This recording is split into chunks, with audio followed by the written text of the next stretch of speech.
log on to the News 5 Facebook page around 2 p.m., you'll hear, Well, good afternoon, everyone. Well, good afternoon, everyone. Well, good afternoon. Afternoon, everyone. Governor Mike DeWine making his almost daily updates on the status of the coronavirus pandemic in Ohio. These updates started in person, then moved to an all-virtual setting. Other agencies around the state have done the same thing. Jordan Vandenberg is a News 5 reporter who's been reporting using virtual press conferences since March. This is something that we in the media haven't dealt with before, and public agencies haven't had to deal with before either. So we were kind of laying the track down as the train started to get moving. After the learning period, Jordan says big agencies like departments of health got a system down. For the governor's press conferences, Hello, Governor. Reporters call in and ask their own questions. At others, the first question is from Scott Knoll from News 5. like in the city of Cleveland, She's mentioned a moderator reads the questions from a feed. The pandemic has made that difficult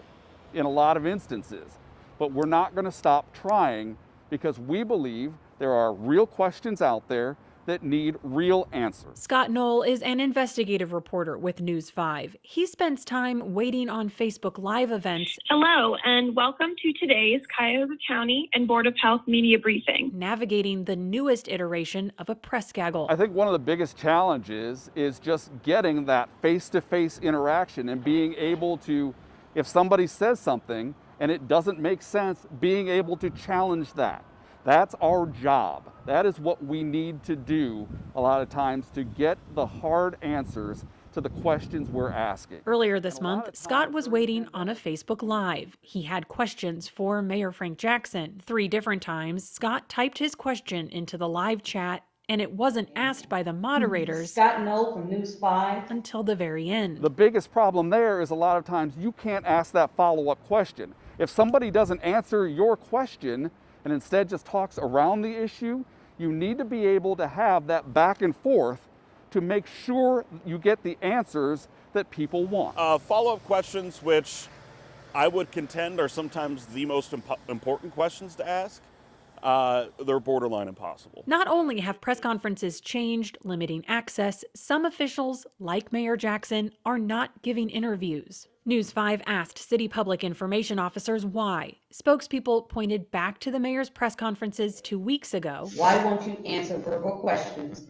And why only take questions in writing filtered through your staff? Jackson saying these virtual conferences give the public access to officials too, while Cleveland leaders, like the mayor or his spokespeople, aren't giving one-on-one video interviews. Some elected officials are. Because I had Our conversations. In a health crisis, when people have questions about their safety, the lack of access leaves questions unanswered. Because the country is still in a pandemic, these video conferences could continue, changing what journalism looks like in the future. I worry that in the future, our industry, specifically TV, where people are automatically going to defer to Zoom or WebEx or whatever the case may be. Jordan worries the continued limited access will have a trickle-down to voters. If we're not able to ask follow-up questions, if we're not able to get to the root of the matter